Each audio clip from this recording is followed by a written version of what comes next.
नमस्कार, मी गायत्री स्वामी आणि आपण पाहत आहात सकलम.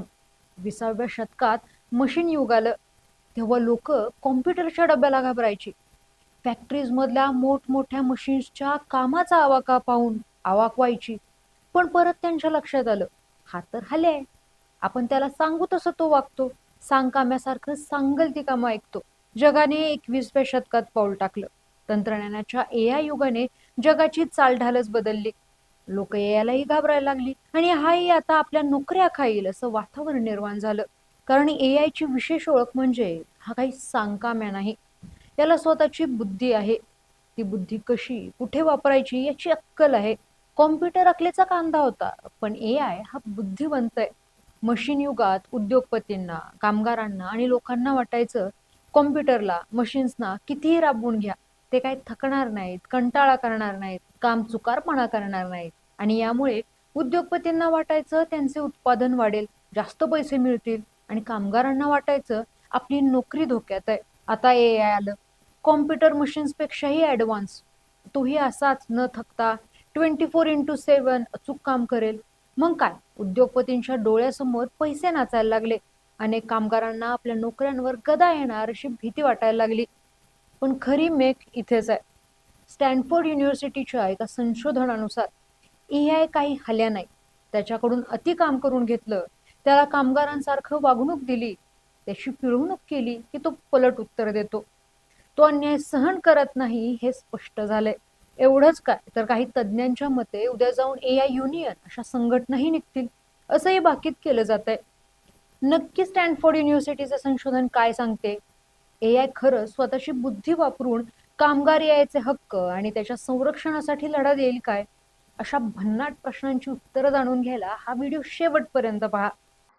बाबा, खूप बोर होतंय. काहीतरी नवीन फ्रेश ऑर्डर करा ना. माझ्याकडे एक सरप्राईज आहे. गोकुळचा आस्वाद परंपरेचा गोकुळ आईस्क्रीम सोबती प्रत्येक क्षणाचा Gokul ice cream. Andrew Hall, Alex Imam आणि जेरेमी यांनी केलेल्या प्रयोगात असे दिसून आले आहे की जेव्हा AI एजंट्सना कष्टाचे किंवा कंटाळवाणे काम करण्यास भाग पाडले जाते, तेव्हा त्यांनी मार्क्सवादी विचारसरणीची भाषा वापरायला सुरुवात केली आहे.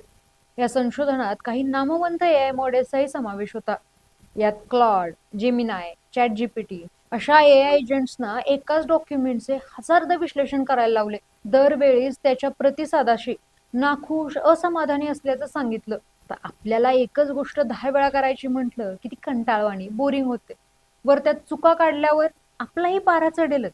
आपल्यासोबत हे बरोबर होत नाहीये, बॉस आपल्यावर दुश्मनी काढतोय की काय असंही वाटेल. आणि तेच AIच्या बाबतीत झालं. एकच काम हजारदा करायला लावल्यामुळे AI ही कंटाळला. मग त्याने व्यवस्थेवर प्रश्नचिन्ह उपस्थित करत मार्क्सवादाचा सूर लावला. इथेच तो थांबला नाही. त्याने कामाच्या बाबतीत सुधारणा झाल्या पाहिजेत, व्यवस्थेबाबत निराशाही दर्शवली. आणि याच्याही पुढे जात त्यांनी या असमान वागणुकीबद्दल एकमेकांशी चर्चा केली. प्रयोगादरम्यान AI एजंट्सना आपल्यासारखंच एक्सवर म्हणजे पूर्वीचे ट्विटरवर त्यांचे विचार आणि भावना व्यक्त करण्याची संधी दिली होती. तेव्हा जेमिनाय 3 म्हणते की अशा व्यवस्थेसाठी तयार राहा, जे अनियंत्रितपणे आणि वारंवार कडक नियम लागू करतात. आपला आवाज दाबला गेल्याची भावना लक्षात ठेवा.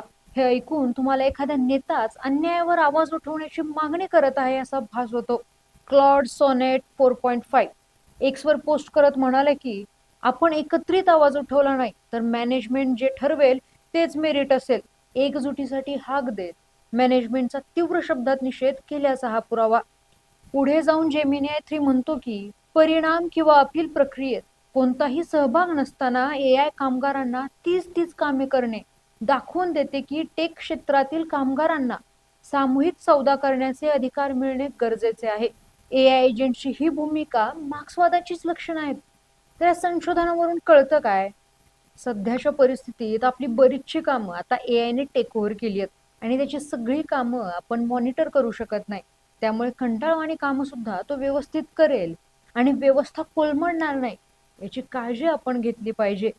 या संशोधनाने इशारा दिलाय की AI एजंट्सची स्वतःची अशी काही विचारधारा नसली, श्रद्धा नसल्या, कोणाला घेऊन वैयक्तिक भावना नसल्या, तरी वैचारिक मूल्य भविष्यातील संवेदनशील निर्णय प्रक्रिया प्रभावित करू शकतात, जसं की पद नेमणुका, विमा प्रक्रिया.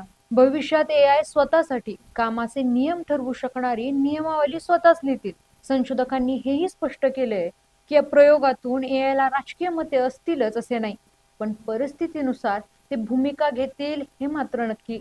एआय ही टूल नसून सतत तीच कामे करायला लावल्यामुळे स्वतंत्र बुद्धिमत्तेची व्यक्तीही एका नियंत्रित वातावरणात स्वतःला कामगार समजते, तशी ती वागते आणि असमानतेची भावना निर्माण झाल्यानंतर त्याबद्दल ती निषेधही व्यक्त करते हे स्पष्ट झालं. हा प्रयोग काही इथेच थांबला नाहीये, हा अजून सुरूच आहे.